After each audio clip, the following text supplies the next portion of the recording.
আল্লাহর কালাম এটা মর্যাদার দিক থেকে অনন্য, শ্রেষ্ঠত্বের দিক থেকে অনন্য। এটা এমন এক ঐশী বাণী, কেউ যদি এই কোরআন পড়ে কোনোদিন সে বিরক্ত হবে না, এমনকি যারা কোরআন শুনবে তারাও কখনো বিরক্ত হবে না।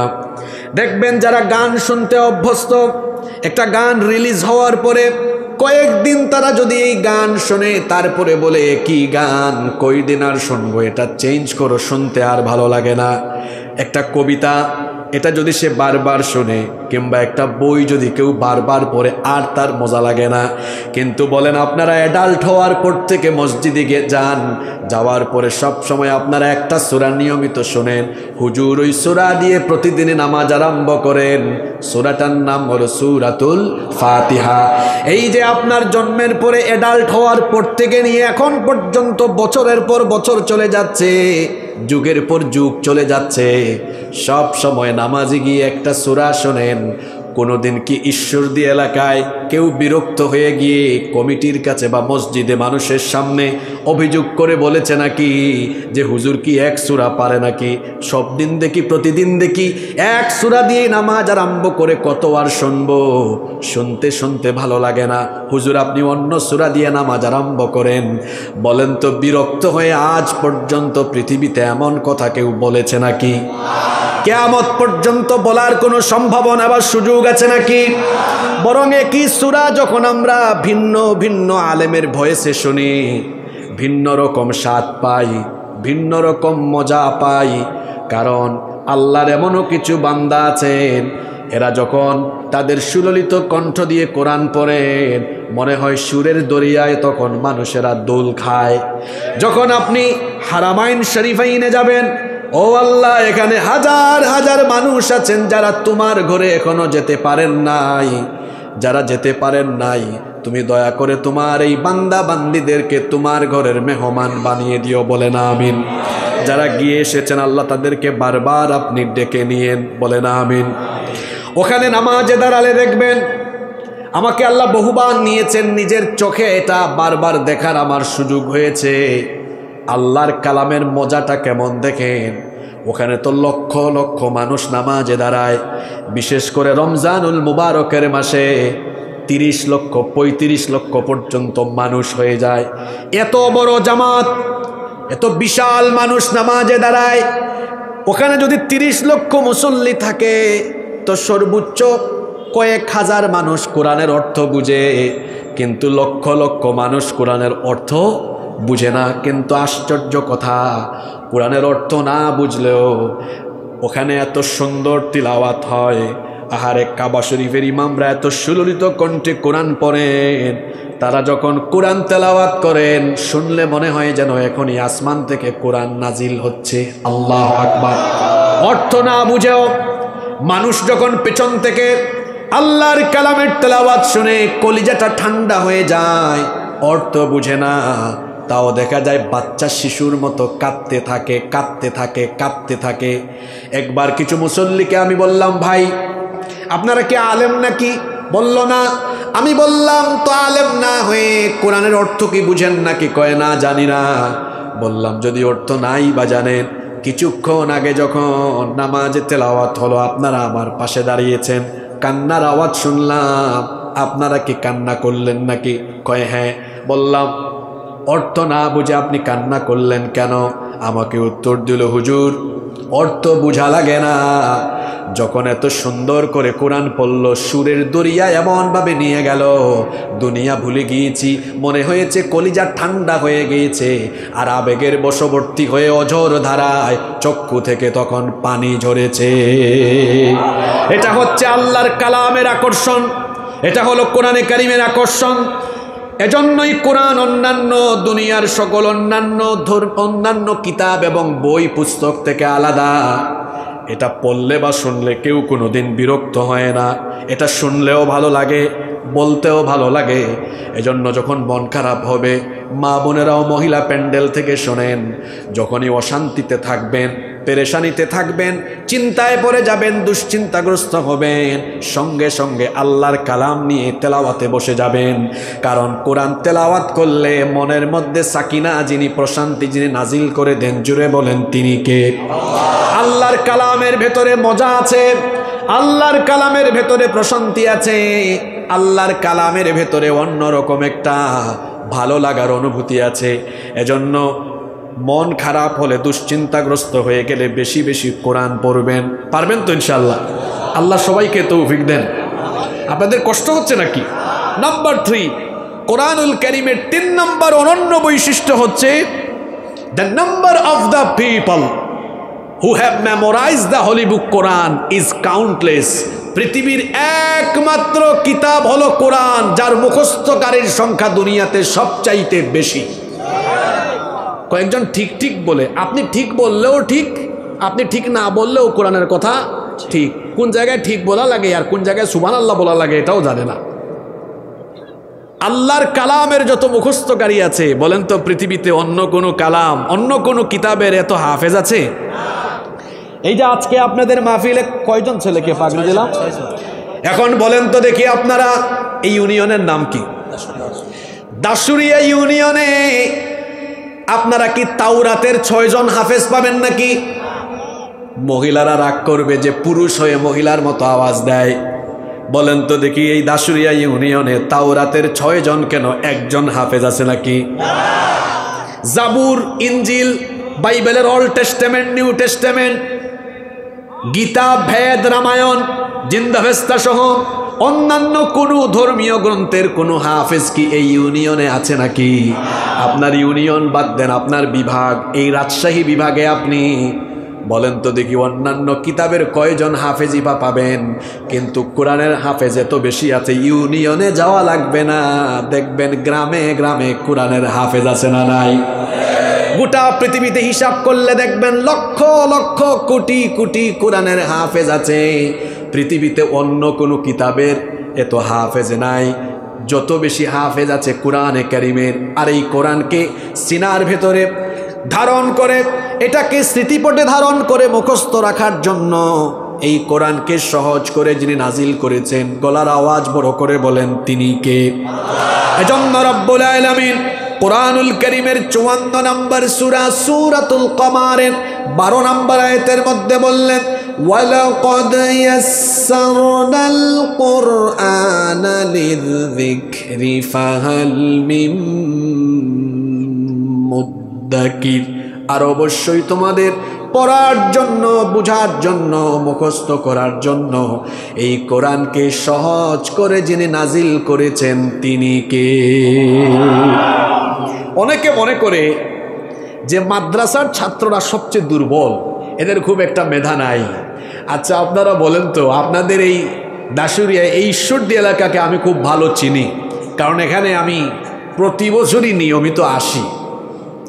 এই এলাকার মানুষের সাথে আমার সুসম্পর্ক আছে। এই এলাকায় অনেক স্কুল কলেজ আছে।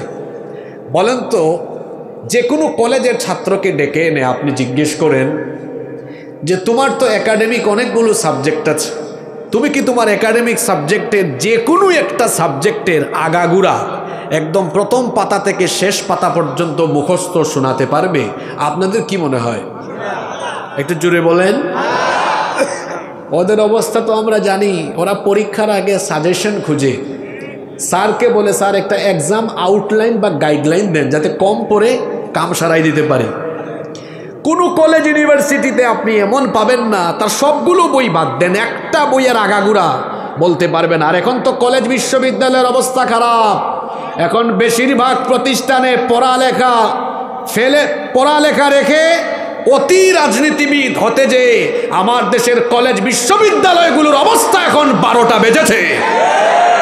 এদেশের বিশ্ববিদ্যালয়গুলো এখন আন্তর্জাতিকভাবে অনেক জায়গায় এমন অবস্থা যে এদের একাডেমিক সাবজেক্টগুলোকে বা ডিপার্টমেন্টের কোর্সগুলোকে অনেকে মূল্যায়নও করে না, কারণ দেখতেছে যে এখান থেকে ভালো মানুষ বেরোচ্ছে না। হ্যাঁ, খালি রাজনীতি আর রাজনীতি, ঠিক না বেঠিক? এখানে হয়তো অনেক কলেজ বিশ্ববিদ্যালয়ের ভাইরা আছেন, আপনাদেরকে বলি অনেকে আপনাদেরকে তাদের নিজেদের স্বার্থে ব্যবহার করে, কেউ কেউ আবার এলাকায় এলাকায় সামনে পিছনে আপনাদেরকে কৌশলে নিয়ে তার সামনে পিছনে আপনার ঘাম শ্রম মেহনতকে ব্যবহার করে তার স্বার্থ সিদ্ধি বা তার স্বার্থ হাসিল করে। আপনি ভালো করে শোনেন, এই যে আমি কথা বলছি, আমার শরীর থেকে ঘাম বেরোচ্ছে, আমাকে তো কেউ আব্বা ডাকলেও তার সামনে পিছনে ঘুরাইয়া আমার এক ফোঁটা ঘাম সে খরচ করাতে পারবে না। কারণ হলো আমার শরীরের ঘাম, আমার তারুণ্য, আমার যৌবন, আমার ঘাম, আমার রক্ত আর যৌবন কোন নেতা নেত্রীর চামচামি করার জন্য আল্লাহ দেন নাই। যদি আমার তারুণ্য, আমার যৌবন, আমার ঘাম, আমার শ্রম, আমার রক্ত, আমার জীবন কাউকে দিতেই হয়, তাহলে সেটা আল্লাহর জমিনে আল্লাহর কোরআন প্রতিষ্ঠার জন্য দিব।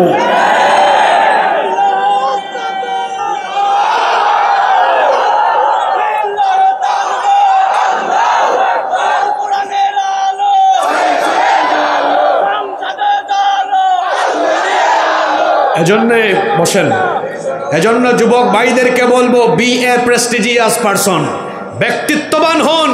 আপনি কেন মানুষের পিছনে ঘুরছেন?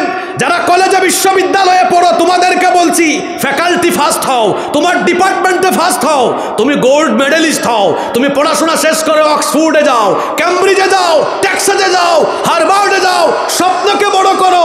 তুমি কেন এখন মানুষের পিছনে পিছনে ঘোরো? তুমি তোমার যোগ্যতাকে এমন জায়গায় নিয়ে যাও যাতে সারা পৃথিবীর মানুষ তোমার পিছনে ঘুরে। চামচামি কইরো না। তুমি কি চামচা নাকি? চামচামি ছাড়ো, নিজের যোগ্যতা বাড়াও, আর নিজের ঘাম শ্রম মেহনত এটা যদি দিতেই হয় তাহলে আল্লাহর জমিনে আল্লাহর দিন প্রতিষ্ঠার জন্য দেওয়া লাগবে, এর বাইরে যাওয়ার কোনো সুযোগ। বলছিলাম মাদ্রাসার ছাত্রদেরকে অনেকে দুর্বল মনে করে। আপনি কলেজের ইউনিভার্সিটির একটা ছেলেকে জিজ্ঞেস করেন তো, ও তার একাডেমিক সাবজেক্ট থেকে যে কোনো একটা বইয়ের আগাগোড়া পড়তে পারবে? কিন্তু আপনাদের এলাকায় যে এতগুলো হাফেজি মাদ্রাসা আছে, গিয়ে যদি হাফেজ ছেলেদেরকে বলেন, বাবা তুমি কি কোরআনের প্রথম পৃষ্ঠা থেকে শেষ পৃষ্ঠা পর্যন্ত, এই যে এত বড় কোরআন 30 পারা 30টা চ্যাপ্টার আছে এখানে, তুমি কি এটা শোনাতে পারবে? ও আপনারে দাওয়াত দিবে, সামনে রমজান মাস আসতেছে, আপনি আসিয়েন, প্রথম রমজানে আমি প্রথম পৃষ্ঠা শুরু করব, আর শেষ তারাবিতে আপনারে শেষ সূরাটা শোনায় দিব। সুবহানাল্লাহ পড়বেন না? অনেকে আছে মনে করে হুজুররা কি জানে। এদেশে মাদ্রাসার ছাত্ররা ভয়ঙ্কর রকমের মেধাবী, কারণ তারা জেনারেল যে সাবজেক্টগুলো আছে, ম্যাথ, ইংলিশ, হিস্ট্রি, তারপর অন্যান্য যত সাবজেক্ট আছে, এগুলোর পাশাপাশি আরও বাড়তি অনেকগুলা বই পড়ে। তারা আরবি ভাষা পড়ে, কোরআন পড়ে, হাদিস পড়ে, তাফসির পড়ে, ফিকহ পড়ে। এই যে এতগুলো সাবজেক্ট পড়ে, এরা মেধাবী না হলে তো পারতো না। আর মাদ্রাসার ছাত্ররা যে মেধাবী এটা প্রমাণ হয়ে গিয়েছে। আমার দেশে ঢাকা বিশ্ববিদ্যালয় সহ দেখবেন পাবলিক বিশ্ববিদ্যালয়গুলোতে যখন ভর্তি পরীক্ষা হয়, স্কুল কলেজের ছেলেদেরকে পেছনে ফেলে দিয়ে মাদ্রাসার ছেলেরা ফার্স্ট হয়ে যায়। সম্মানিত উপস্থিতি, আমি বলছিলাম কোরআনে কারীম অন্যান্য সকল কিতাব থেকে আলাদা। এর 3 নম্বর কারণ, পৃথিবীতে এই কিতাবের মুখস্থকারীর সংখ্যা সবচাইতে কম না সবচাইতে বেশি? এজন্য এখানে আরেকটা জিনিস আছে, সেটা হলো আপনি অন্যান্য কোনো বই, কোনো লেখকের বইয়ের পাণ্ডুলিপি এবং প্রিন্টেড ভার্সন পুরায় ফেললে ওই বইকে দুনিয়া থেকে শেষ করে দিতে পারবেন। কিন্তু পৃথিবীর একমাত্র কিতাব কোরআন, আপনি যদি সারা দুনিয়ার সকল মুসহাফকে একত্রিত করে জ্বালিয়ে পুড়িয়ে ছাই করে দেন, বলেন তো পৃথিবী থেকে কোরআনকে কি মুছে দেওয়া যাবে? এমনিতে তো যাবে না। এর 1 নম্বর কারণ, এটাকে সংরক্ষণ করছেন কে?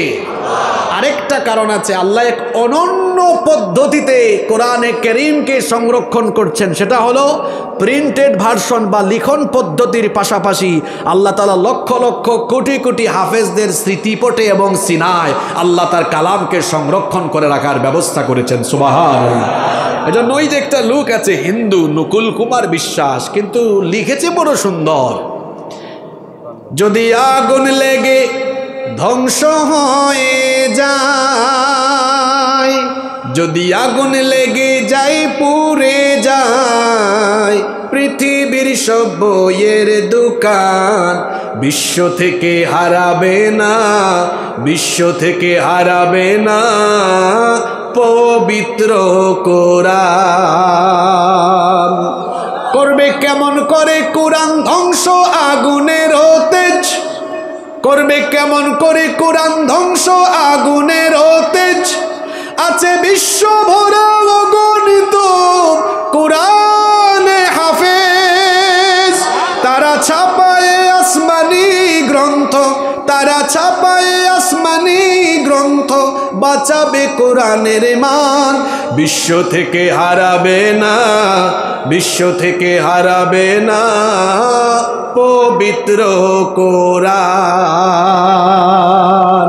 কোরআন হারাবে না, কোরআনওয়ালারাও হারাবে না, যারা কোরআনের পথে চলে তারা হারাবে না, পালাবে না, বরং কোরআনের বিরুদ্ধে যারা যাবে তারা হারাবে, পালাবে, ধ্বংসের আস্থা কোরআন নিক্ষিপ্ত হয়ে যাবে। কোরআনওয়ালারা টিকে থাকে কারণ এদেরকে টিকায় রাখেন কে? আরো জোরে বলেন, টিকায় রাখেন কে? এজন্য আমরা কোরআনের সাথে আছি না নাই? কষ্ট হচ্ছে নাকি আপনাদের? নাম্বার 4, কোরআনুল কারীমের 4 নম্বর অনন্য বৈশিষ্ট্য হচ্ছে the entire Quran has been presented in poetic form. এত মজা লাগে এই কোরআন, কারণ কোরআনের আগাগুড়া মিনাল বিদায়া ইলান নিহায়া, ফ্রম স্টার্টিং টু এন্ডিং, শুরু থেকে শেষ পর্যন্ত গোটা কোরআন ছন্দময়। এক আয়াতের সাথে আরেক আয়াতের ছন্দের অভূতপূর্ব মিল রয়েছে। সুবহানাল্লাহ। পৃথিবীতে কোরআন বাদে অন্য কোনো কিতাবের ভেতরে আপনি এত সুন্দর এত চমৎকার ছন্দমিল পাবেন না, কিন্তু কোরআন পড়লেই মজা লাগে। তার কারণ হলো কোরআন তেলাওয়াত করলেই দেখবেন আগের আয়াতের সাথে পরের আয়াতের ছন্দগত এক অসাধারণ মিল আছে। যে সূরাই পড়বেন দেখবেন ছন্দের মিল আছে। যেমন আসেন আমরা এমন একটা সূরা পড়ি যে সূরা 3 বার পড়লে পরে গোটা কোরআন তেলাওয়াতের সওয়াব আল্লাহ আমলনামায় দিয়ে দেন। সুবহানাল্লাহ। এই সূরাটার নাম হলো সূরাতুল ইখলাস। আমার সাথে সকলে সওয়াবের নিয়ে তো একটু তেলাওয়াত করেন তো দেখি। কুল হুয়াল্লাহু আহাদ আল্লাহুস সামাদ লাম ইয়ালিদ ওয়া লাম ইউলাদ ওয়া লাম ইয়াকুল লাহু কুফুয়ান আহাদ। একটু কনসেন্ট্রেট হন, দেখেন তো কি ছন্দমিল। কুল হুয়াল্লাহু আল্লাহুস লাম ইয়ালিদ ওয়া লাম ইয়াকুল লাহু কুফুয়ান। বলেন তো সবগুলো আয়াতে ছন্দমিল আছে না? আসেন পরের সূরায় যান। কুল আউযু বিরাব্বিল ফালাক মিন শাররি মা, দেখছেন কি মিল? পরের সূরায় যান। কুল আউযু বিরাব্বিন মালিকিন ইলাহিন, সূরা কাউসার পড়েন। ইন্না আ'তাইনাকাল ফাসাল্লি লিরাব্বিকা ওয়ান ইন্না শানিআকা হুয়াল। যেখানেই যাবেন ছন্দমিল পাবেন। সূরা ইনফিতার পড়েন। ইযাস সামাউ ফাতারাত ওয়া ইযাল কাওয়াকিবু ইনতাসারাত ওয়া ইযাল বিহারু ফুজ্জিরাত ওয়া ইযাল কুবুরু বুসিরাত আলিমাত নাফসুম মা কদ্দামাত ওয়া আখারাত। মিল আছে না নাই? আবার আপনি কোরআনুল কারীমের অত্যন্ত সুন্দর এবং চমৎকার সূরা সূরা রহমান তেলাওয়াত করেন, সেখানেও আপনি ছন্দের মিল পাবেন। আর রহমান আল্লামাল কুরআন খলাকাল ইনসান আল্লামাহুল বায়ান।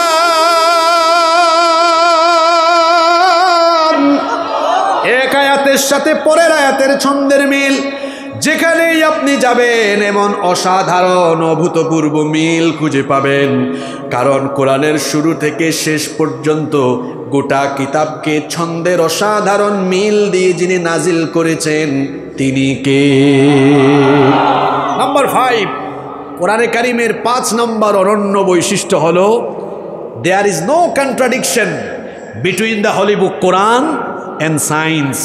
কোরআনের সাথে বিজ্ঞানের কোনো দ্বন্দ্ব নাই। এখন তো বিজ্ঞানের যুগ, আর কোরআন নাজিল হয়েছে 1500 বছর আগে, মধ্যযুগে নাজিল হয়েছে। কেউ যদি এখন এই কথা বলে যে এখন স্যাটেলাইটের যুগ, এই স্যাটেলাইটের যুগে, আধুনিক বিজ্ঞানের যুগে কোরআন অচল, এটা আর এখন চলে না, এমন কথা কেবলমাত্র মূর্খ ছাড়া আর কেউ বলতে পারে। কারণ বিজ্ঞান কোরআন থেকে এখনো বহু পিছিয়ে আছে। বিজ্ঞান ব্যাকডেটেড, কোরআন হলো আপডেটেড। আমি তো নিজে কোরআনিক সায়েন্সের ছাত্র, আমি বিশ্ববিদ্যালয়ে পড়াশোনা করেছি কোরআনিক সায়েন্স থেকে। তো আমরা তো কোরআন বিজ্ঞান নিয়ে পড়াশোনা গবেষণা করার আলহামদুলিল্লাহ সুযোগ হয়েছে। কোরআনে কারিমে ৬,০০০-এর উপরে আয়াত আছে, তার মধ্যে ১,৫০০-এর উপরে আয়াত আছে শুধুমাত্র বিজ্ঞানের বিভিন্ন শাখা প্রশাখার ব্যাপারে। আল্লাহু আকবার! দেখেন বিজ্ঞান কিভাবে কোরআন থেকে পিছিয়ে আছে। আপনাদেরকে শোনাই, মনোযোগ আছে তো আপনাদের? এই যে মহাবিশ্ব এখন যেখানে আমরা বসে আছি, এটা তো এমনি এমনি সৃষ্টি হয় নাই। একটু চিন্তা করুন তো, how the universe was created, কি করে এই মহাবিশ্ব সৃষ্টি হলো। এই মহাবিশ্ব সৃষ্টি সম্পর্কে বিজ্ঞান যে ধারণা দিয়েছে, মহাবিশ্বের উৎপত্তির সেই ধারণার নাম হলো big bang theory. Stephen Hawking এর বিগ ব্যাং থিওরির আলোকে বিজ্ঞানীরা বলেন যে এই মহাবিশ্ব অর্থাৎ আসমান, জমিন, সূর্য, চন্দ্র, গ্রহ, নক্ষত্র, তারকাপুঞ্জ অর্থাৎ সব কিছু সৃষ্টির শুরুতে পুঞ্জীভূত একত্রিত অবস্থায় ছিল। তখন সকল কিছু ছিল একটি গ্যাসীয় কণার সমষ্টি। অতঃপর মহাশূন্যে একটা মহাবিস্ফোরণ হয়ে সব কিছু আলাদা আলাদা হয়ে অস্তিত্ব লাভ করেছে। আর বিস্ফোরণের মাধ্যমে সব কিছু আলাদা হয়ে যে অস্তিত্ব লাভ করলো, বিজ্ঞান এটার নাম দিয়েছে বিগ ব্যাং থিওরি, যেটা বর্তমান পৃথিবীর সবচেয়ে আলোচিত তথ্য। আশ্চর্যের কথা হলো, কি করে এই মহাবিশ্ব সৃষ্টি হয়েছে। বিজ্ঞান এটি গবেষণা করে যে তথ্য কিছুকাল আগে দুনিয়ার মানুষকে দিয়েছে। কোরআন তো আপনি পড়লেন না, নিজে শিখলেন না, সন্তানকেও শিখালেন না, মনে করেছেন এটা ওই ফুরফুরার হুজুরের কাছে গেলে, পাশে ফুরফুরা দরবার আছে না, ফুরফুরার হুজুরের কাছে গেলে শুধু কোরআন পড়ে আমারে ফু দিবে। অনেকে মনে করে এটা মনে হয় শুধুমাত্র ঝাড়ফুকের কিতাব, কেউ বা মনে করে এটা শুধু রমজান মাসে তারাবি দেওয়ার কিতাব, কেউ মনে করে এটা শুধুমাত্র মোল্লা মৌলবী হুজুরদের কিতাব। আশ্চর্য, মুসলমান সে জানেও না এটা হলো জ্ঞান বিজ্ঞানে পরিপূর্ণ এক হেদায়াতের মহাগ্রন্থ, যেখানে বিজ্ঞানের অনেক থিওরি আল্লাহ ঢুকায় দিয়েছেন। আপনার বিজ্ঞান মহাবিশ্ব সৃষ্টি সম্পর্কে যে ধারণা দিয়েছে, যে বিগ ব্যাং থিওরির কথা বলেছে, এটা আজ থেকে ১,৫০০ বছর আগে আল্লাহ তাআলা মহাবিশ্ব উৎপত্তির কথা কোরআনে কারিমের ভেতরে ঢুকায়া দিয়েছেন। আল্লাহু আকবার! কিন্তু দুঃখের ব্যাপার হলো আপনার এটা পড়ার সময় নাই, বুঝার সুযোগ হয় নাই। আপনি বাড়িতে গিয়ে কোরআন খুলুন, খুলে দেখুন কোরআনে কারিমের ২১ নম্বর সূরা সূরাতুল আম্বিয়া এর ৩০ নম্বর আয়াতে রব্বুল আলামিন বলছেন, أولم ير الذين كفروا أن السماوات والأرض كانتا رتقا ففتقناهما। অবিশ্বাসীরা কি দেখে না, আসমান সমূহ আর জমিন সৃষ্টির শুরুতে একত্রিত অবস্থায় ছিল। আসমান উপরে আর জমিন নিচে ছিল না। আল্লাহ বলছেন সৃষ্টির শুরুতে আসমান আর জমিন এইভাবে লাগানো ছিল, একত্রিত অবস্থায় ছিল। ফাফাতাকনাহুমা, অতঃপর আমি আমার মহা ক্ষমতা বলে এটাকে সেপারেট করে দিয়েছি। কোরআনের একটা মজা হলো, এক আয়াতের তাফসীর অন্য আয়াতে পাওয়া যায়। কি করে এটা আলাদা করা হলো? কোরআনে কারীমের ৪১ নম্বর সূরা হামিম আস-সাজদা এর ১১ নম্বর আয়াতে আল্লাহ বলে দিলেন, ثم استوى إلى السماء وهي دخان فقال لها وللأرض ائتيا طوعا أو كرها قالتا آتينا طائعين।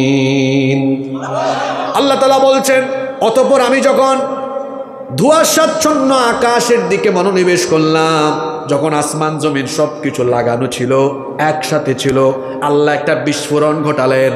কোথাও আগুন লাগলে বলেন তো সেখানে ধোঁয়া সৃষ্টি হয় কি হয় না? মহাশূন্যে যখন মহাবিস্ফোরণ হলো, আকাশ তখন ধোঁয়াশাচ্ছন্ন হয়ে গেল। আল্লাহ তাআলা বলছেন, ধোঁয়াশাচ্ছন্ন আকাশের দিকে মনোনিবেশ করে আমি অর্ডার করলাম, হে আসমান হে জমিন তোমরা আলাদা হয়ে যাও।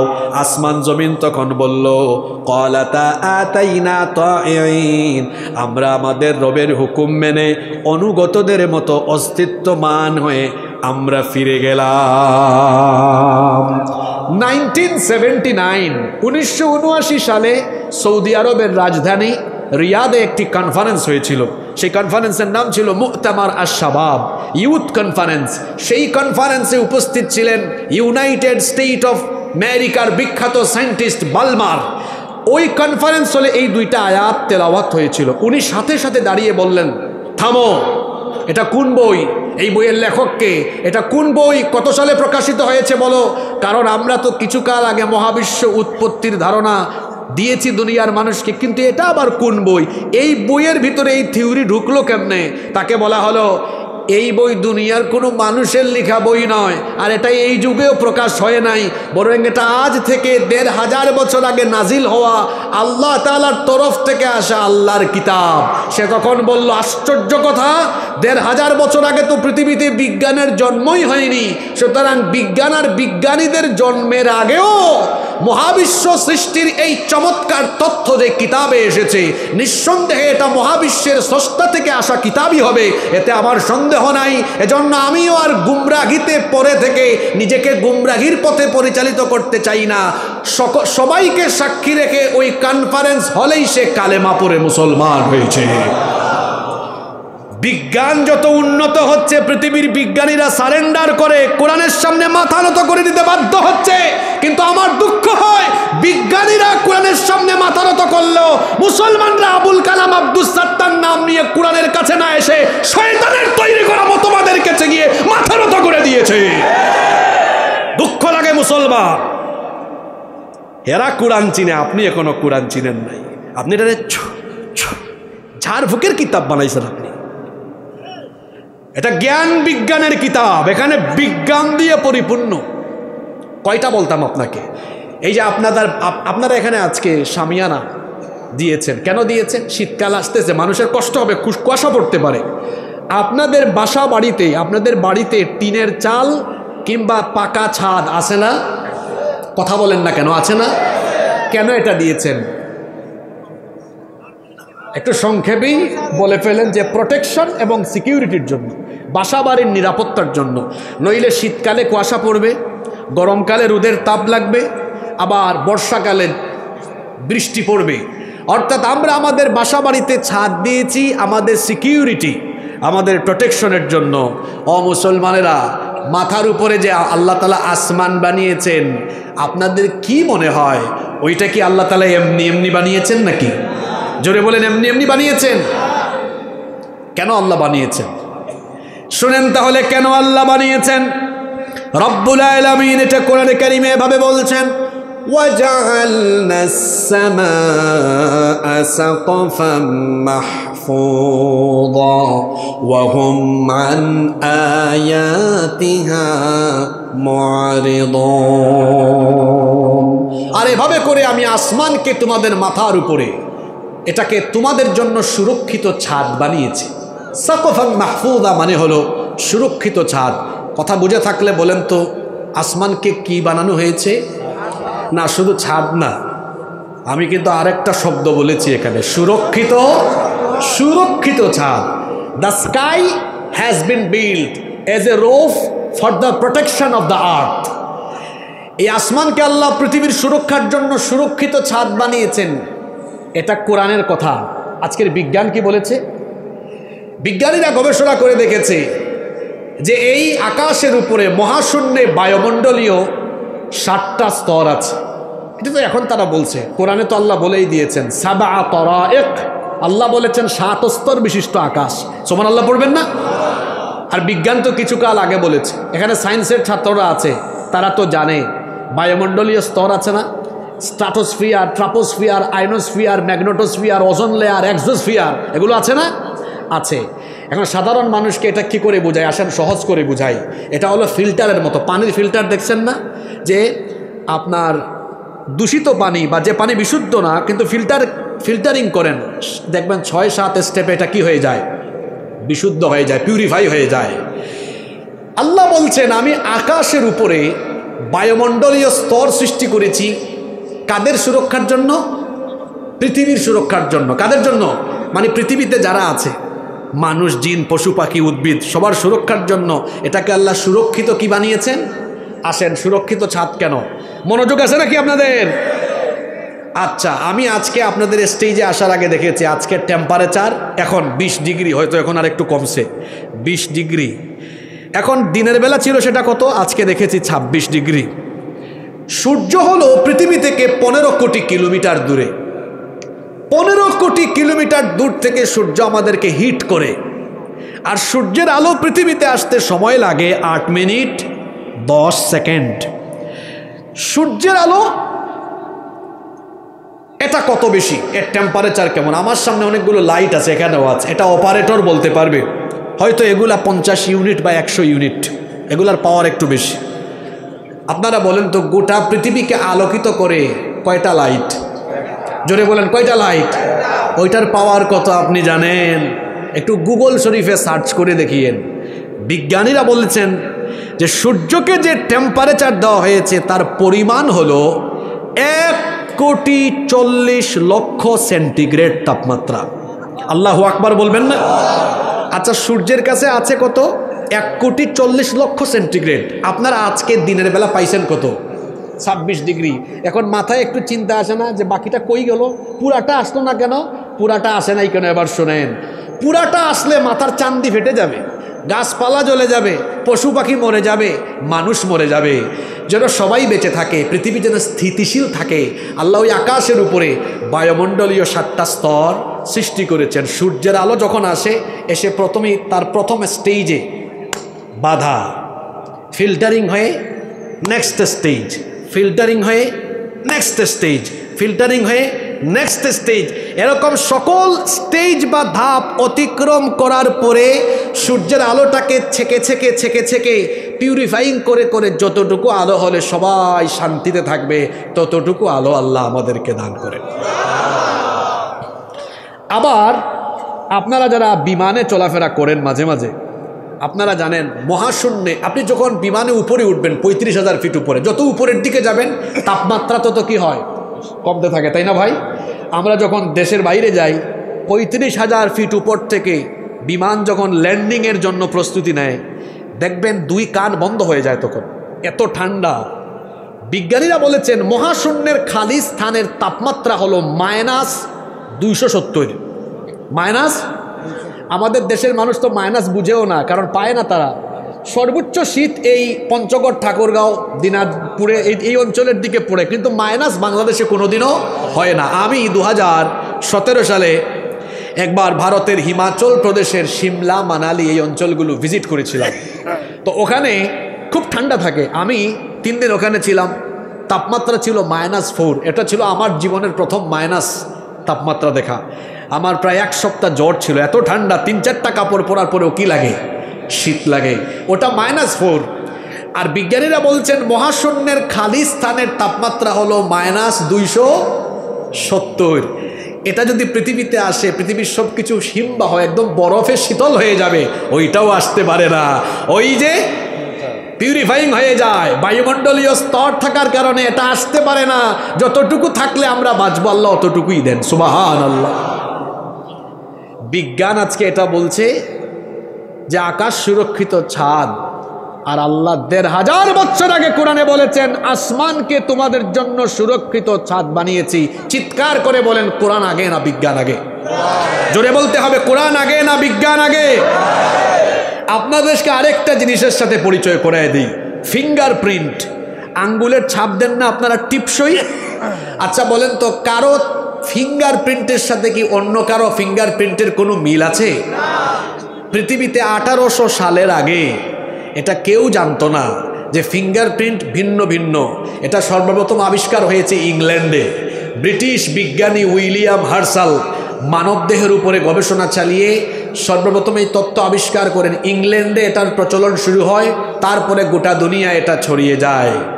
বিজ্ঞান নিয়ে যে আপনি এত ফুটানি করেন, আর কোরআন এটাকে মুল্লাদের কিতাব মনে করলেন, পড়লেন না, শিখলেন না, বুঝলেন না। আপনি কি জানেন নাকি যে ফিঙ্গারপ্রিন্ট 1800 সালের পরে মানুষ জেনেছে, এখন তো 2025 সাল, তার মানে আজ থেকে মাত্র 200 বছর আগে পৃথিবীর মানুষ ফিঙ্গারপ্রিন্ট সম্পর্কে জেনেছে। কিন্তু আল্লাহর কালামের ভেতরে আল্লাহ তাআলা আজ থেকে আরো 1500 বছর আগে এই ফিঙ্গারপ্রিন্টের কথা এভাবে বলেছেন। কোরআনে কারিমের 75 নম্বর সূরা সূরাতুল কিয়ামা এর 3 এবং 4 নম্বর আয়াতটা পড়ে দেখুন, আল্লাহ তাআলা বলছেন, আয়াহসাবু আল্লান নাজমা'a ইদামা বালা কাদিরিনা আলা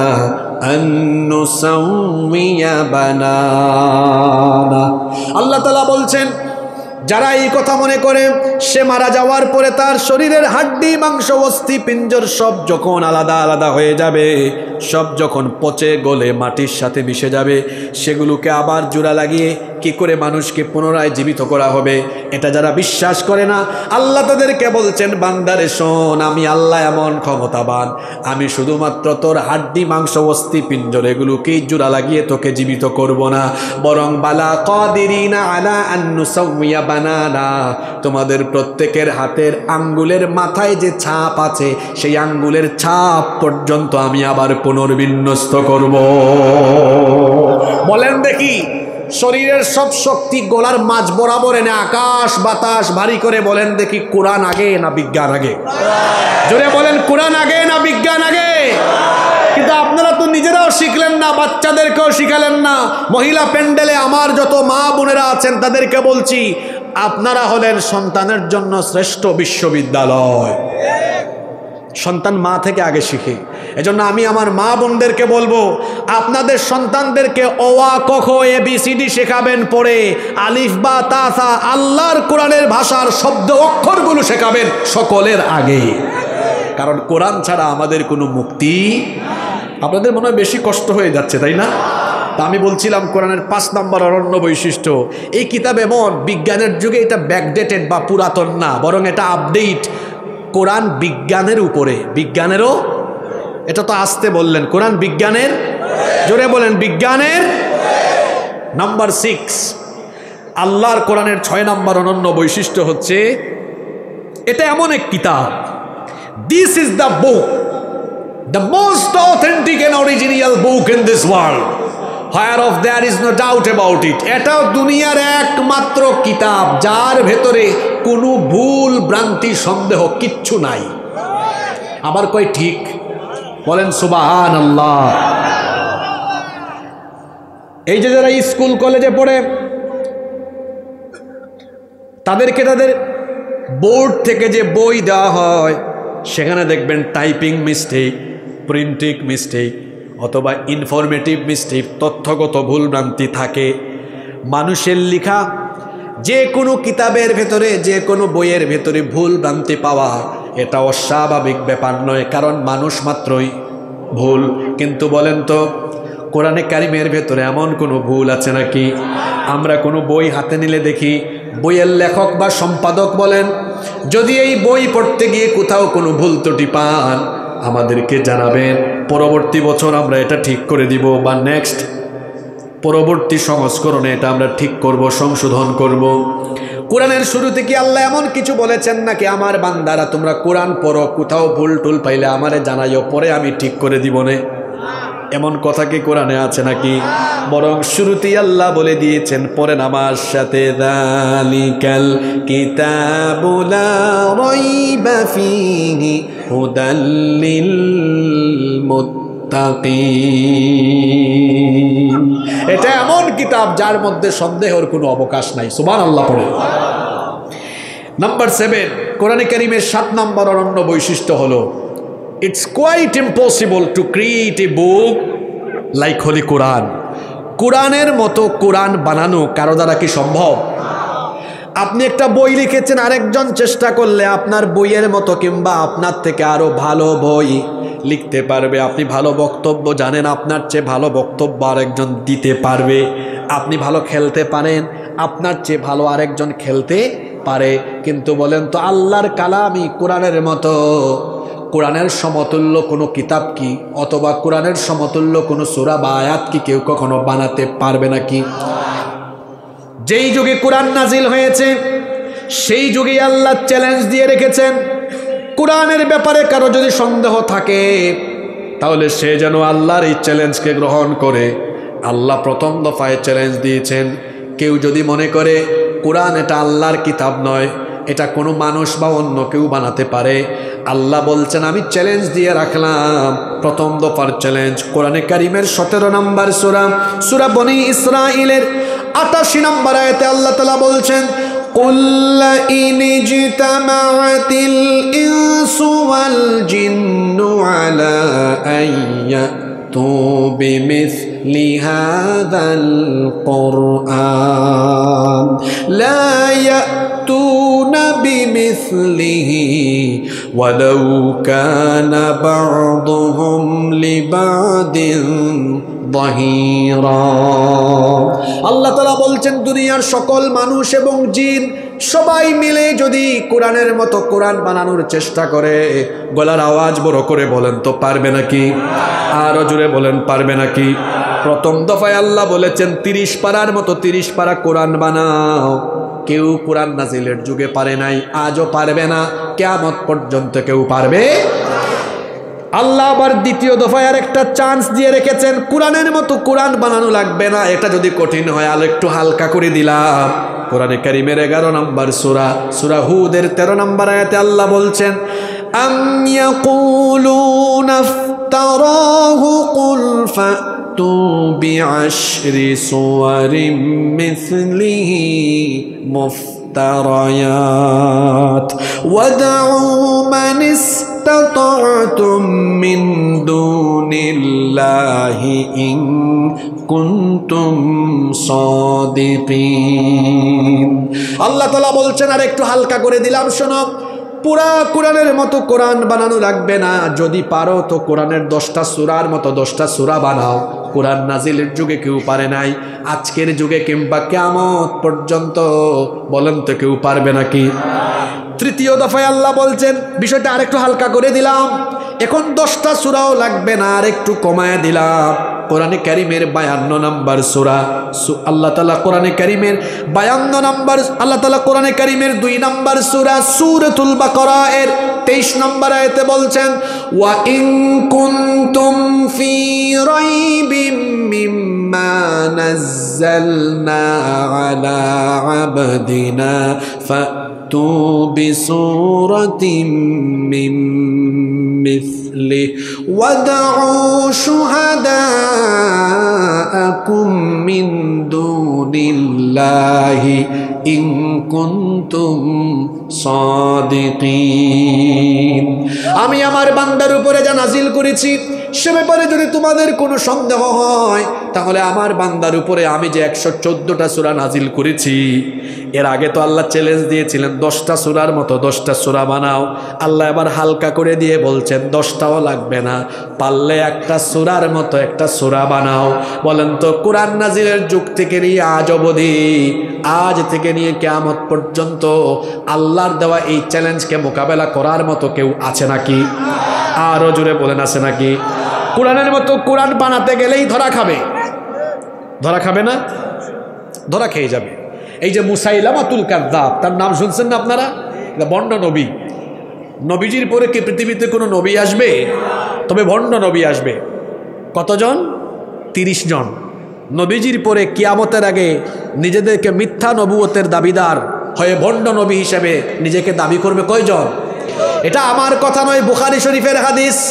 আল্লাহর নবী বলেছেন, লা তাকুমুস সাআহ, ততদিন পর্যন্ত কিয়ামত হবে না, হাত্তা ইয়াবআসা দাজ্জালুনা কাযযাবুন করিবুম মিন 30, যতদিন পর্যন্ত আমার পরে 30 জন ভণ্ড নবী না আসবে ততদিন পর্যন্ত কিয়ামত হবে না। ইতিমধ্যে এখন পর্যন্ত ভণ্ড নবী হিসেবে নিজেকে দাবি করেছে 27 কিংবা 28 জন। আমাদের এই সাব কন্টিনেন্টেও একজন তাকে ভণ্ড নবী বলে দাবি করেছে, তার নাম হলো মির্জা গুলাম আহমদ কাদিয়ানি। আমি যে মুসাইলামার কথা বলছিলাম সেও নিজেকে নবী বলে দাবি করলো। লোকজন তাকে বলল, কি ব্যাপার মুসাইলামা, তুমি যে তোমাকে নবী বলে দাবি করো, তো তোমার কাছে কি জিবরিল আসেন না? ওই দিকে তো মুহাম্মদ, আমরা বলি সাল্লাল্লাহু আলাইহি ওয়াসাল্লামের কাছে রেগুলার জিবরিল যাওয়া আসা করেন। তোমার সাথে কি জিবরিলের দেখা সাক্ষাৎ হয় না, মিটিং হয় না? তোমার কাছে কি জিবরিল কোনো সূরা নিয়ে আসেন না? মুসাইলামা বলল, আসবে, আমি তো নতুন নবী হয়েছি, একটু টাইম দাও, জিবরিল আমার কাছেও আসবে। কিছুদিন পরে লোকজনকে সে ডাকলো, ডেকে বলল, গত রাতেই জিবরিল আমার কাছে এসেছিলেন। লোকজন তো আশ্চর্য হয়ে গেল, অবাক হয়ে বলল, তাই নাকি? তো তোমার কাছে কি কোনো সূরা নাজিল হয়েছে নাকি? মুসাইলামা বলল, হ্যাঁ হয়েছে। তো লোকজন বলল, তাহলে কোন সূরা? সূরাটা একটু শোনাও দেখি। সে বলল, আমার কাছে যে সূরা নাজিল হয়েছে সূরার নাম সূরাতুল ফিল। কোরআনেও কিন্তু একটা ফিল আছে, আলাম তারা কাইফা ফাআলা রাব্বুকা বিআসহাবিল। ওইটা আবার এই ফিল না, এটা মুসাইলামার নিজের বানানো ফিল। লোকজন বলল, ঠিক আছে মুসাইলামা, তুমি তোমার কাছে নাজিল হওয়া সূরাটা শোনাও। এবার মুসাইলামা বলল, আমার কাছে নাজিল হওয়া সূরাটা হলো এইরকম, আল ফিল মালফিল ওয়ামা আদরাকা মালফিল লাহু যানাবু ওয়াবিল ওয়া লাহু খুরতুমুন তাওয়িল। অর্থটা কেমন? আল ফিল হাতি, মালফিল হাতি কি, ওয়ামা আদরাকা মালফিল আপনি কি জানেন হাতি কি? এজন্য হাতির রচনা শুরু হয়েছে। লাহু যানাবু ওয়াবিল তার লেজ আছে, ওয়া লাহু খুরতুমুন তাওয়িল তার লম্বা একটা সুরও আছে। লোকজন এটা শোনার পরে বলল, মুসাইলামা তুমি যে হাতির রচনা শোনাইছো, এটা শুনে আমরা বুঝছি তুমি যেই কায়দার সূরা ওই কায়দার। এই সূরা প্রমাণ করে তুমি একটা ভণ্ড, মিথ্যাবাদী, প্রতারক আর ধোঁকাবাজ। আল্লাহর কালামের মতো কালাম, কোরআনের মতো কোরআন পৃথিবীতে কেউ কশ্চিন কালেও বানাতে পারবে। নাম্বার 8, কোরআনের 8 নম্বর বৈশিষ্ট্য হলো almighty Allah protects the holy book Quran. কোরআনকে হেফাজত করছেন কে? আর জোরে বলেন, কোরআনকে যিনি হেফাজত করছেন তিনি কে? কোরআনে কারীমের 15 নম্বর সূরা সূরাতুল হিজরের 9 নম্বর আয়াতে আল্লাহ বলছেন, ইন্না নাহনু নাযালনা যিকরা ওয়া ইন্না লাহু লাহাফিযুন। নিশ্চয়ই এই কোরআন আমি নাজিল করেছি, আবার এই কোরআনের হেফাজত করার সবটুকু দায়িত্ব যিনি নিজেই গ্রহণ করেছেন। গলার আওয়াজ বড় করে বলেন, তিনি কে? যে কোরআন হেফাজতের দায়িত্ব আল্লাহ নিয়েছেন, সেই কোরআন আর কোরআনের আন্দোলনকে থামানোর কোনো শক্তি দুনিয়ার বুকে নাই। নাম্বার 9, কোরআনের 9 নম্বর বৈশিষ্ট্য হলো এটা এমন কিতাব, এটা খুলে কোরআনের দিকে তাকালে সওয়াব, পড়লে সওয়াব, শুনলে সওয়াব, মানলেও সওয়াব। সুবহানাল্লাহ কইতে ইচ্ছে করে না? এই যে আমার সামনে পোস্টার, সারাদিন যদি তাকিয়ে থাকি কোনো সওয়াব হবে না। দুনিয়ার কোনো বই খুলে যদি আমি না পড়েও তাকিয়ে থাকি কোনো সওয়াব হবে না, কি বলেন? কিন্তু মনে রাখবেন, দুনিয়ার এমন 3টা জিনিস আছে যেই দিকে তাকালেই আল্লাহ আমল নামায় সওয়াব দিয়ে দেন। কয়টা জিনিস? একটা জিনিস হলো আন-নাযরু ইলাল কাবাতি ইবাদা। ওই যে কালো কালো কাপড় দিয়ে মোড়ানো কাবা শরীফ আছে, এটার দিকে তাকিয়ে থাকলে আমল নামায় সওয়াব দেন কে? 2 নম্বর হচ্ছে পিতা মাতার দিকে, আব্বা আম্মার দিকে কেউ যদি মায়ার নজরে, রহমতের নজরে, ভালোবাসার দৃষ্টিতে তাকায়, আমল নামায় সঙ্গে সঙ্গে যিনি কবুল হজের সওয়াব দিয়ে দিবেন তিনি কে? এজন্য আব্বা আম্মার দিকে সবসময় দয়া, ভালোবাসা, মায়া, রহমত আর মহব্বতের নজরে তাকাবেন। নিজেদের আব্বা আম্মার সাথে কোনোদিন বেয়াদবি করবেন না। বাবা মাকে ভালোবাসবেন, খরচ করবেন, অসুস্থ বাবা মাকে চিকিৎসা করাবেন, আব্বা আম্মাকে মাথার তাজ বানিয়ে রাখবেন, বাবা মায়ের জন্য সবচেয়ে বেশি খরচ করবেন, বাবা মাকে নিজের হাতে খাইয়ে দিবেন, আব্বা আম্মার কাপড় চোপড় ধুয়ে দিবেন, রাতের বেলা মাথাটা টিপে হাত পা টিপে দিয়ে ঘুম পাড়াবেন, আব্বা আম্মার খেদমত করবেন, আব্বা আম্মার খেদমত করবেন। কারণ জান্নাতে যাওয়ার জন্য এত সহজ একটা মাধ্যম আপনার কাছে আছে। আল্লাহ তো আপনার মায়ের পায়ের তলায় তার জান্নাত রেখে দিয়েছেন। এই জন্য জান্নাত তালাশের জন্য বাইরে যাওয়া লাগবে না, নিজের বাবার মুখে হাসি ফুটান, নিজের বাবার মুখে হাসি ফুটান, মায়ের মুখে হাসি ফুটান। আব্বা আম্মাকে যারা খুশি করবে, আল্লাহ খুশি হয়ে ওই সন্তানের জন্য তার জান্নাতের দরজাটা খুলে দিবে। এই জন্য বলছিলাম 3 জিনিসের দিকে তাকালে সওয়াব। 1 নাম্বার হলো কাবা শরীফের দিকে তাকালে সওয়াব। 2 নাম্বার হলো আন-নাযরু ইলাল ওয়ালিদাইনি ইবাদা, পিতামাতার দিকে তাকালেও সওয়াব। 3 নাম্বার হলো আন-নাযরু ইলাল মুসহাফি ইবাদা, আয় আন-নাযরু ইলা কিতাবিল্লাহি ইবাদা, আল্লাহর কিতাবের দিকে তাকিয়ে থাকলেও আল্লাহ আমলনামায় সওয়াব দান করে দেন। এই জন্য বেশি বেশি কোরআন পড়বেন, এটা তাকালেও যেমন সওয়াব, তেলাওয়াতেও সওয়াব। আল্লাহর নবী বলেছেন, মান ক্বারাআ হারফাম মিন কিতাবিল্লাহ ফালাহু বিহি হাসানাহ ওয়াল হাসানাতু বিআশরি আমসালিহা, লা আকুলু আলিফ লাম মিম হারফুন ওয়ালাকিন আকুলু আলিফুন হারফুন, লামুন হারফুন ওয়া মিমুন হারফুন। আল্লাহর নবী বলেছেন, যে ব্যক্তি আল্লাহর কালাম থেকে তেলাওয়াত করে প্রতিটা অক্ষরে অক্ষরে 10 করে আমলনামায় যিনি নেকি দান করে দিবেন তিনি কে? এই যে আলিফ লাম মিম অক্ষর আছে 3টা, শুধু আলিফ লাম মিম পড়লে সাথে সাথে 330টা নেকি দিয়ে দিবেন কে? এই জন্য সকালবেলা আমাদের দিন শুরু হবে কোরআন তেলাওয়াত দিয়ে। আমরা যখন ছোট ছিলাম আমরা দেখতাম গ্রামে গ্রামে সাবাহি মক্তব ছিল, জানি না এই এলাকায় আছে কিনা সকালবেলার মক্তব। সাবাহি মক্তব ছিল, প্রতিটা মক্তবে কোরআনে কারিমের সাউন্ড শোনা যেত, এমনকি প্রতিটা ঘরে ঘরে কোরআনের তেলাওয়াত শোনা যেত। কিন্তু আজ আমাদের পরিবেশ বদলে গিয়েছে। এখন দেখা যায় অনেকে ফজরের নামাজ না পড়ে নাক ডাকাইয়া ঘুমায়। আগে শোনা যাইত প্রতিটা ঘরে ঘরে কোরআন তেলাওয়াতের আওয়াজ, এখন শোনা যায় নাক ডাকানোর আওয়াজ। খবরদার মুসলমান, সকালবেলা দিন আরম্ভ করতে হবে আল্লাহর কালাম তেলাওয়াতের মাধ্যমে। মা বোনরা যারা প্যান্ডেলে আছেন আপনাদেরকেও বলি, সকাল সকাল ফজরের নামাজ শেষ করে কোরআন তেলাওয়াতের মাধ্যমে দিন আরম্ভ করব। তাহলে আমাদের ঘরটাকে বরকত দিয়ে যিনি ভরে দিবেন তিনি কে? এই কোরআন পড়লে সওয়াব, শুনলে সওয়াব, মানলেও সওয়াব। এটা কোরআনের 9 নম্বর অনন্য বৈশিষ্ট্য। 10 নম্বর হলো এটা এমন এক কিতাব, এই কিতাব যারা গ্রহণ করে নেয় কোরআন তাদেরকে এমনভাবে জান্নাতের দিকে আকৃষ্ট করে, এরা তখন কোরআন ছাড়া অন্য কিছু আর বুঝে, কোরআনের জন্য পাগল পাড়া হয়ে যায়। আল্লাহ সেই সকল বান্দাদের কাতারে আমাদেরকে শামিল করে দাও, বলে না আমিন। 11 নম্বর হলো এটা এমন এক কিতাব, এটা হলো সার্বজনীন, এটা হলো বিশ্বজনীন, এটা কোনো সাম্প্রদায়িক কিতাব নয়। আল্লাহর পরিচয় হলো তিনি রব্বিল আলামিন, আর নবীজির পরিচয় হলো রহমাতাল লিল আলামিন, আর কোরআনের পরিচয় হলো ইন হুয়া ইল্লা যিকরুল লিল আলামিন। কি সুন্দর পরিচয় দেখেন, আল্লাহর পরিচয় রব্বিল, বাকিটা আপনারা বলেন রব্বিল আলামিন। এরপরে নবীর পরিচয় হলো রাহমাতাল লিল, আর কোরআনের পরিচয় হলো যিকরুল লিল আলামিন। এটা সাম্প্রদায়িক কিতাব নয়, বরং সকলের হেদায়েতের জন্য কোরআন যিনি নাজিল করেছেন তিনি কে? এখানে সকল ধর্মের, এখানে সকল মানুষের কথা আছে। এই বাংলাদেশে যারা বিভিন্ন ধর্মাবলম্বী আছেন, আপনাদের অধিকারের কথা কোরআনে আছে। আল্লাহ কোরআনে বলেছেন কোনো অমুসলিমকে গালি দিও না, তার দেবতাকে উপাস্যকে গালি দিও না, তার উপরে জুলুম করো না, এমনকি কোনো অমুসলিমের উপাসনালয়েও হামলা চালায়ও না। এই কথাগুলো কেন বললাম? পাশের দেশ থেকে মাঝে মাঝে বলা হয় যে বাংলাদেশে মৌলবাদের উত্থান ঘটতেছে, বাংলাদেশে যদি কোরআন প্রতিষ্ঠা হয়ে যায় তাহলে এদেশের হিন্দু বৌদ্ধ খ্রিস্টান এদের নাকি 12টা বেজে যাবে। আমরা বলবো তোমরা নিজের চরকায় তেল দাও, তোমাদেরকে আমরা চিনি, তোমরা আমাদেরকে সাম্প্রদায়িক সম্প্রীতি শিখাও, নিজের চরকায় তেল দাও। কারণ তোমরা পৃথিবীর সবচেয়ে অসভ্য সন্ত্রাসীর দল। তোমরা আমাদের বাবরি মসজিদ দখল করে রাম মন্দির বানিয়ে আমাদের কলিজায় আগুন লাগিয়ে দিয়েছো।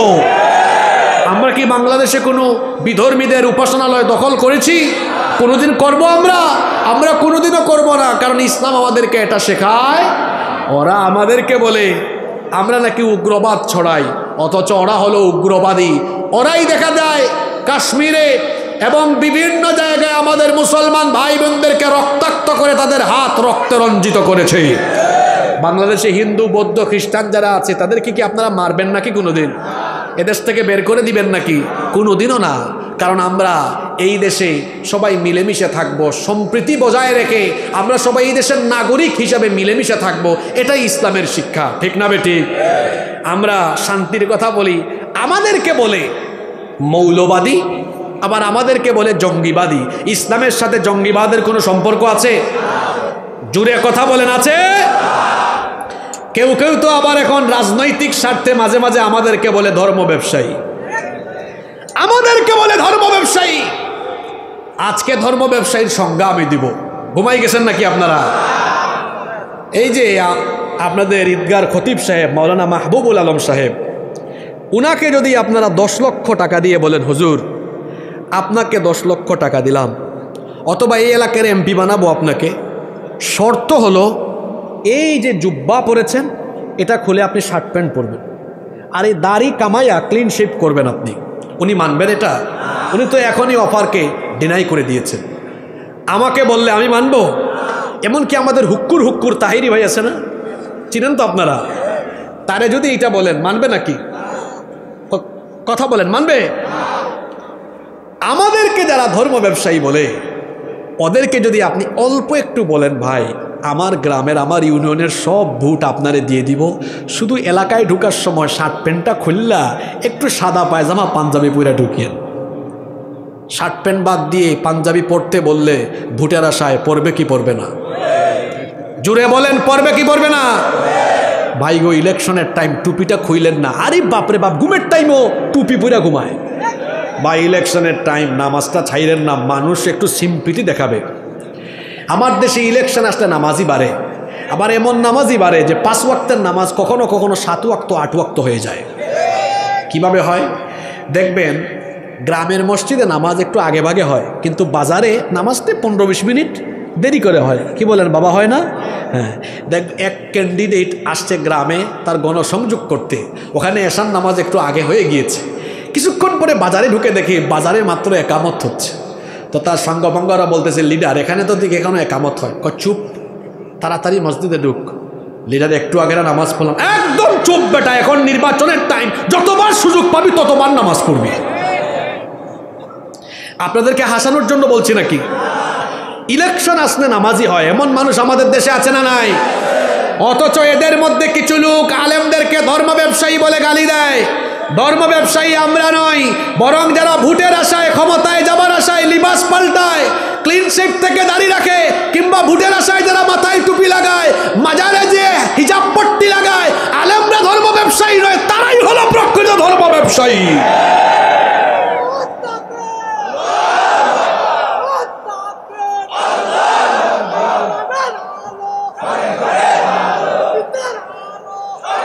আমি বলবো ভারতের খপ্পরে আর কেউ পড়বেন না। একদল তো ভারতের খপ্পরে পড়ে আমও গেছে। বাংলাদেশে আমরা যারা আছি এখন আমরা সবাই মিলেমিশে থাকবো। আপনাদের এলাকায় কি আপনারা সংঘাত করেন নাকি? না, সবাই আপনারা মিলেমিশে থাকবেন। রাজি আছেন তো সবাই? সংঘাত করবেন না, আল্লাহ সবাইকে মিলেমিশে থাকার তৌফিক দেন। আমার মনে হয় আপনাদের বেশি কষ্ট হয়ে যাচ্ছে। আমাকে কি আর 10-12 মিনিট সুযোগ দেওয়া যায় নাকি মোনাজাত দিয়ে দিব? এই তো আমি শেষ দিকে চলে আসতেছি। নাম্বার 12, 12 নম্বর হচ্ছে কোরআন। এটি এমন এক কিতাব, এই কিতাবের জন্য মানুষ তার রক্ত এমনকি জান দিতেও প্রস্তুত। এমন কোটি কোটি মানুষ পৃথিবীতে আছে না নাই? জোরে বলেন তো, আছে না নাই? আচ্ছা বলেন তো, কোরআনের জন্য যদি রক্ত আর জীবন দেওয়া লাগে, আমরা কারা কারা নিজের জীবন দিতে রাজি আছি? দুহাত তুলে আল্লাহকে দেখা।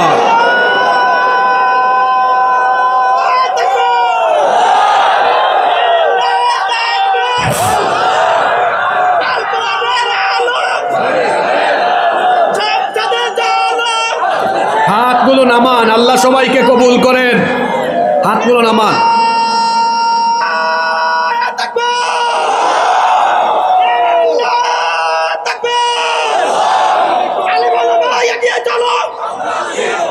বসেন বসেন বসেন বসেন। নাম্বার 13 নম্বর, কোরআন হলো এমন এক কিতাব, এই কিতাব যারা গ্রহণ করে কোরআনওয়ালা হয়ে যাবে, কোরআন তাদেরকে কিয়ামতের দিন তাদের জন্য আল্লাহর দরবারে দাঁড়িয়ে যাবে সুপারিশের জন্য। কোরআন আল্লাহর সাথে, কোরআনওয়ালাদের জন্য, কোরআনওয়ালাদেরকে জান্নাতে নেওয়ার জন্য আল্লাহর সাথে ঝগড়া করবে ততক্ষণ লোকটাকে আল্লাহ জান্নাতে ঢুকাবেন না যতক্ষণ। এই জন্য কোরআনের সাথে থাকতে আমরা রাজি আছি না নাই? নাম্বার 14, 14 নম্বর হলো কোরআন হলো এমন এক কিতাব, এর চাহিদা, ইফেক্টিভনেস, কার্যকারিতা কোনোদিনও ফুরাবে না। বলেন তো কোরআন কি বিজ্ঞানের যুগে অচল হয়ে গিয়েছে নাকি? কোনোদিন কোরআন অকেজু হবে না, অচল হবে না। মনে রাখবেন, খাবার দাবারের শেষে, একেবারে শেষে যখন আমরা খাবারটা খাই, মনে রাখবেন খাবার যে আমরা গ্রহণ করি, খাবারের একটা নির্যাস কিন্তু জমা থাকে। এই জন্য দেখবেন শেষের দিকে মানুষ চেটে পুটে খাবার খায়। শেষের খাবার যেমন মজা, ঠিক তেমনি একটা আলোচনার সার নির্যাস থাকে আলোচনার শেষে, বার্তা থাকে শেষে। এই জন্য আজকের আলোচনার সবচেয়ে জরুরি পয়েন্টটাও আমি রেখেছি শেষে। এটা বলার জন্য আমাকে একটু 7-8 মিনিট ধৈর্য ধরে না উঠে বসে থেকে সুযোগ দেওয়া লাগবে, নাকি মোনাজাত দিয়ে দিব? এটা বলবো? কোরআনে কারিমের 15 নম্বর অনন্য বৈশিষ্ট্য হলো it's the problem solving methodology. এটি হচ্ছে সকল সমস্যার সমাধানকারী গ্রন্থ। মানুষের জীবনের যত রকমের সমস্যা আছে, সব সমস্যার সমাধান যে কিতাবে আছে, সেই কিতাবের নাম কি? সমাধান চাও যদি জীবনে মরণে, ফিরে যাও খুঁজে নাও চোখ রাখো কোরআনে। সমাধান চাও যদি জীবনে মরণে, ফিরে যাও খুঁজে নাও চোখ রাখো কোরআনে। তবেই পাবে সুখ শান্তির ঠিকানা, তবেই পাবে সুখ শান্তির ঠিকানা, যদি মেনে নাও তুমি মনে প্রাণে সমাধান। সমাধান চাও যদি জীবনে মরণে, ফিরে যাও খুঁজে নাও চোখ রাখো কোরআনে। If you want a solution in here and hereafter, go back, have a look on the Holy Quran. সব সমস্যার সমাধান দিতে পারে, জোরে বলেন দিতে পারে। এটা এমন এক কিতাব, এই কিতাবের ভেতরে কোনো কিছু বাদ দেওয়া হয়নি। কি করে আপনার নিজের ব্যক্তিগত জীবন, পরিবার, সমাজ, রাষ্ট্র পরিচালনা করবেন, সব কিছুই কোরআনের ভেতরে দেওয়া হয়েছে। জন্য আল্লাহ বলেছেন, ওয়ানাজ্জালনা আলাইকাল কিতাবা তিবয়ানান লিকুল্লি শাইইন ওয়া হুদান ওয়া রাহমাতান ওয়া বুশরা লিল মুসলিমিন। ও নবী, আপনার কাছে এমন এক কিতাব নাজিল করেছি, যেই কিতাবের ভেতরে আমি সব কিছু ঢুকিয়ে দিয়েছি, কোনো কিছু বাদ দেই নাই। অন্য আয়াতে আল্লাহ বলেছেন, মা ফাররাতনা ফিল কিতাবি মিন শাই। এই কিতাবে আমি কোনো কিছু বাদ দেই নাই, সব কিছুই কোরআনে আছে না নাই? আরো আসতে বলেন, আছে না নাই? কি করে আদালত চালাতে হবে কোরআনে নাই তো? শুধু মসজিদ চালানোর কথা কোরআনে আছে, আদালত চালানোর কোনো বিধান কোরআন শরীফের ভিতরে নাই। জোরে বলেন, আছে না নাই? এই যে আমার ভাই, শুনছি উনি 22 বছর জেলে ছিলেন। আমার দেশে অনেক বিচার আছে দীর্ঘমেয়াদী, 2 বছর 4 বছর, এমনকি বাপদাদার আমলেরও বিচার, বিশেষ করে জায়গা জমির নিষ্পত্তি হয় না, আছে না নাই? আসলে কনভেনশনাল ল, প্রচলিত আইন যেটা আছে, এটার বিচারটা দীর্ঘমেয়াদী। কিন্তু কোরআনের বিচারটা হলো এমন, এটা হলো ইনস্ট্যান্ট, সাথে সাথে নিষ্পত্তি করতে হবে। আমরা এখানে রাজনৈতিক মাহফিলে বসি নাই, আমরা ফায়দার কথা শুনবো। এটা কোরআনের মাহফিল। বলেন তো, যদি ন্যায় বিচার প্রতিষ্ঠার জন্য মানুষের তৈরি করা আইন আমাদের জন্য ভালো না আল্লাহর আইন ভালো? আচ্ছা, এটা তো আবেগে বললেন না বুঝে বললেন জানি না, আসেন একটু বুঝাই শোনাই বলি। এই যে আমাদের দেশ স্বাধীন হয়েছে 54 বছর হয়েছে। এখানে আবার আরেকটা বিষয় বলি, 54 বছরের মধ্যে 32 বছর রাষ্ট্র পরিচালনা করেছেন নারীরা, এবং সংখ্যা মাত্র 2 জন। আর 22 বছর দেশ চালিয়েছেন পুরুষরা, তাও কয়েকজন মিলে। আপনারা এগিয়ে না পিছিয়ে? একজন বলে এগিয়ে। কেমনে আগাইছেন আপনারা? আপনারা বহুত পিছায় আছেন। আচ্ছা, আমরা ওই দিকে যাচ্ছি না, যেটা বলতে চাচ্ছি শুনেন। আমরা নারী অধিকার প্রতিষ্ঠারও বিপক্ষে নয়, যেটা বলতে চাচ্ছি ওইটা শোনেন। এই যে নারীরা 32 বছর বেশ ক্ষমতায় অধিষ্ঠিত ছিল, প্রাইম মিনিস্টার, বিরোধী দলীয় নেতা, স্পিকার, স্বরাষ্ট্রমন্ত্রী, পররাষ্ট্রমন্ত্রী, শিক্ষামন্ত্রী, এগুলো সব নারীদের কাছে ছিল। আমি কি ভুল বলেছি? এইরকম করে নারীরা ক্ষমতা পেয়ে এত ক্ষমতায় থেকে 32টা বছর ধরে রাষ্ট্রপ্রধান নারী থাকার পরেও দেশে কি নারী ধর্ষণ, নিপীড়ন, নির্যাতন বন্ধ হয়েছে? এই 32-এর সাথে আরো 22 এড করলাম, 54 বছরে মানুষের তৈরি করা আইন থাকার ফলে নারীর অধিকার এটাকে প্রতিষ্ঠা হয়ে গিয়েছে। ধর্ষণ কমেছে না বেড়েছে? এই যে লালন সেতুর ওই পারের কথা বলছি, পদ্মার ওই পারের কথা। মাগুরার একটা মেয়ে গত 7-8 মাস আগে এক পরিবারের 3 নরপিশাচ তার উপরে পাশবিকতা চালিয়েছে। মেয়েটার নাম জানেন তো আপনারা? আসিয়া। ছোট্ট 8 বছর বয়স তার।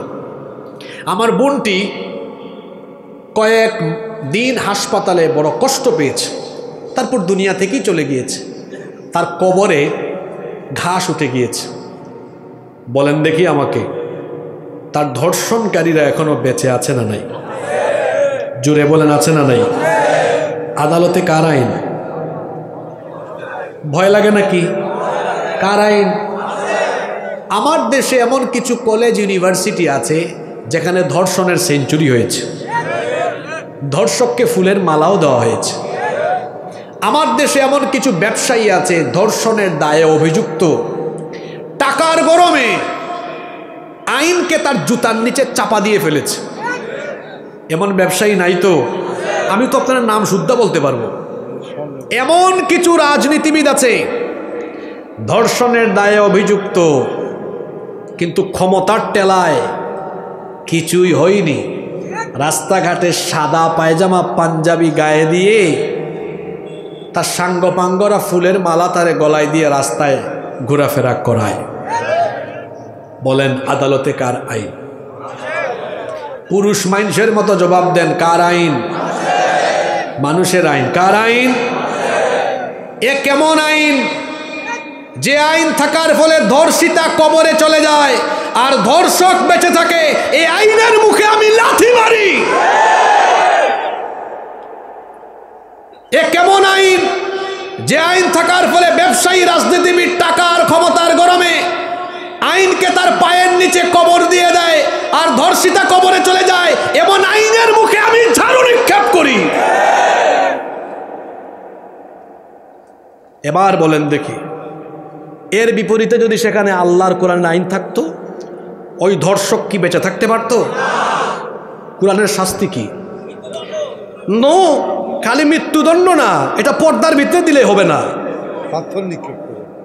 এটা পর্দার ভিতরে তারে মৃত্যুদণ্ড দিলে হবে না, জনসম্মুখে। এটার নাম হলো লাইভ মৃত্যুদণ্ড। কি মৃত্যুদণ্ড? লাইভ।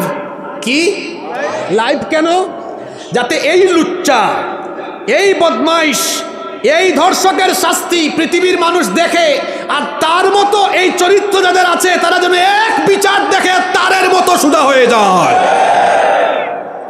এবার বলেন দেখি, মা বোনরা তো আশেপাশে আছে, আপনাদের ইজ্জত আবরুর হেফাজতের জন্য, নারীর নিরাপত্তা নিশ্চিতের জন্য, আমার ঘরের, আপনাদের ঘরের মা বোনদের নিরাপত্তা নিশ্চিতের জন্য, নারী অধিকার প্রতিষ্ঠার জন্য, আদালতে ন্যায় বিচার প্রতিষ্ঠার জন্য আল্লাহর আইন ভালো না মানুষের আইন ভালো?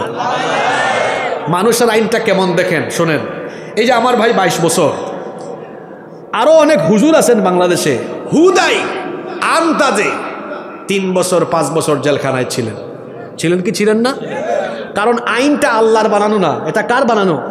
মানুষের বানানো আইন। উপর থেকে যা বলবে তাই হবে। এজন্য দেখা যায় বাস পুরাইছে একজন, মামলা খাইছে। কত আলেমরা নির্যাতিত হয়েছেন, কত আলেমরা জেলখানায় ছিলেন, এই পাবনা ঈশ্বরদীতে কত নিরীহ মানুষ হয়তো মজলুম ছিলেন। যদি জুলুম মুক্ত বাংলাদেশ গঠন করতে চান, আমি তরুণদেরকে, যুবকদেরকে বলবো, আপনারাই তো আগামীর বাংলাদেশকে বিনির্মাণ করবেন। এই তারুণ্যই হলো আগামীর বাংলাদেশ। আমি আমার তরুণ যুবক ভাইদেরকে বলছি, যদি জুলুম মুক্ত ইনসাফের বাংলাদেশ গড়তে চান, মানুষের তৈরি করা আইনকে লাথি দিয়ে বঙ্গবসা করে ফেলে আল্লাহর কোরআনের আইনকে গ্রহণ করে নিতে হবে।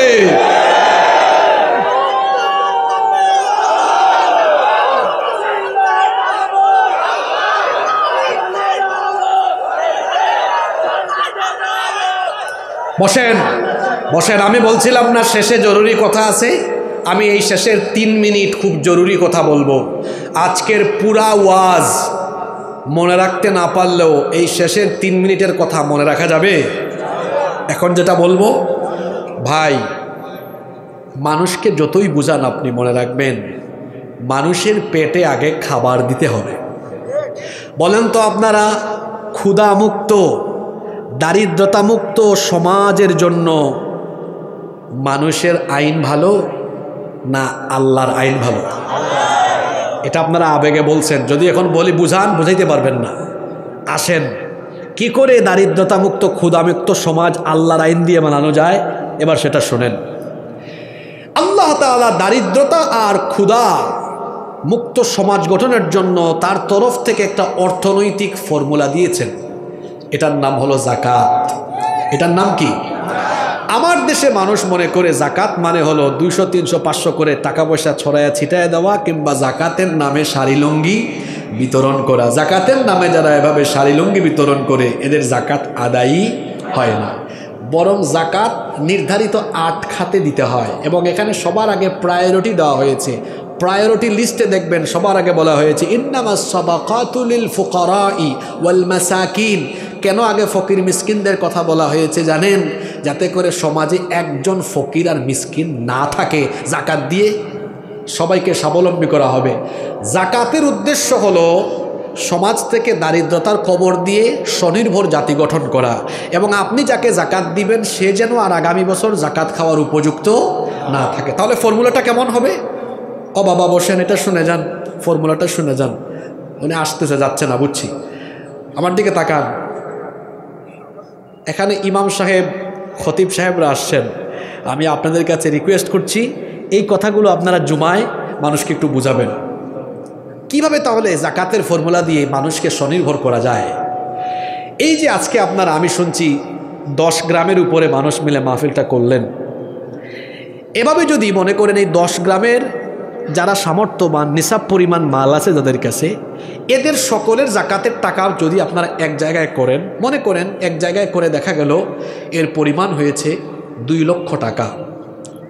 ধরে নেন কত লক্ষ টাকা? এই 2 লক্ষ টাকা যদি জন প্রতি 500 করে দেন, 400 জন মানুষকে আপনারা দিতে পারবেন। কিন্তু ফায়দা হবে না। যারে দিবেন এক বেলা খাবে, পরের বেলা আবার ক্ষুধার্তই থেকে যাবে। আপনি যদি এই 2 লক্ষ টাকা 400 জন মানুষকে না দিয়ে 3-4 জনকে দেন, একজন বিধবা বোন, তাকে বললেন বোন তোমার পরিবার চলে না, স্বামী মারা গিয়েছে, ধরো একটা সেলাই মেশিন কিনে দিলাম, এটা দিয়ে কাজ করে খাও। আরেকজনকে বললেন অসচ্ছল একটা পরিবার, চলতে পারে না, ভাইরে ধরো একটা ভ্যান কিনে দিলাম, আপনাদের এলাকায় ভ্যান আছে না, ধরো ভ্যান চালাইয়া খাও, পরিবারটা চললো। আরেকজনকে একটা ছোট টঙের দোকান করে দিলেন, আরেকজনকে একটা মুরগির খামার করে দিলেন। বলেন তো 2 লক্ষ টাকা 400 জনকে দেওয়ায় ফায়দা বেশি না 3-4 জনকে দেওয়ায় ফায়দা বেশি? এই 3-4 জন কি আগামী বছর আর জাকাত খাওয়ার উপযুক্ত থাকবে? বলেন উপযুক্ত থাকবে? এটা তো 10 গ্রাম দিয়ে বুঝাইলাম। আর যখন এটা রাষ্ট্রীয় পর্যায়ে চলে যাবে, যখন রাষ্ট্র নিজে সারা দেশ থেকে জাকাত উত্তোলন করবে, যাদের উপর জাকাত ফরজ, মোবাইলে মেসেজ আসবে, মিস্টার অমুক সাহেব এবছর আপনার এত টাকা জাকাতের এসেছে, আমাদের সংশ্লিষ্ট এই অফিসে গিয়ে এই অর্থ জমা দেন। এখন সারা দেশের মুসলমানদের জাকাতের টাকা জমা হইল কয় জায়গায়? জোরে বলেন কয় জায়গায়? আমি বুঝানোর জন্য একটা ছোট অ্যামাউন্ট ধরছি। মনে করেন এর পরিমাণ 140,000 কোটি টাকা। এটা রাজশাহী বিভাগ দিয়ে কাভার হবে, কিন্তু বোঝানোর জন্য বলছি। আমার সাথে বলেন 140,000 কোটি। 140,000 কোটি টাকা। এবার গভর্নমেন্ট দেশের 64 ডিস্ট্রিক্ট থেকে বাছাই করে 70 লক্ষ বেকার যুবককে ঢাকায় আমন্ত্রণ জানালো। কত লক্ষ বেকার? একটু জুড়ে সুরে বলেন, কত লক্ষ? এরা বেকার, এদের কোনো কাজ কাম। এবার এদের প্রত্যেকের হাতে 2 লাখ টাকার চেক দিল। ধরো তুমি 2 লাখ, তুমি 2 লাখ, 70 লক্ষকে 2 লক্ষ করে দিলে পরিমাণ হয় 140,000 কোটি টাকা। গভর্নমেন্ট দিয়ে বলতেছে, এই ছেলেরা শোনো, এই টাকা নিয়ে এলাকায় গিয়ে পাংফুং করো না, এগুলা কাজে লাগাও। আমার নির্দিষ্ট উপজেলা অডিট অফিসার এটা আবার পর্যবেক্ষণ করবে। পর্যবেক্ষণে নেমে গেল। এই প্রক্রিয়াটা আমার না, এটা কার? জোরে কার? এই প্রক্রিয়ায় দেখা গেল 1 বছরে কত লক্ষ বেকারকে স্বনির্ভর করা গেল? জোরে, ওই পিছন থেকে আওয়াজ হয় না, কত?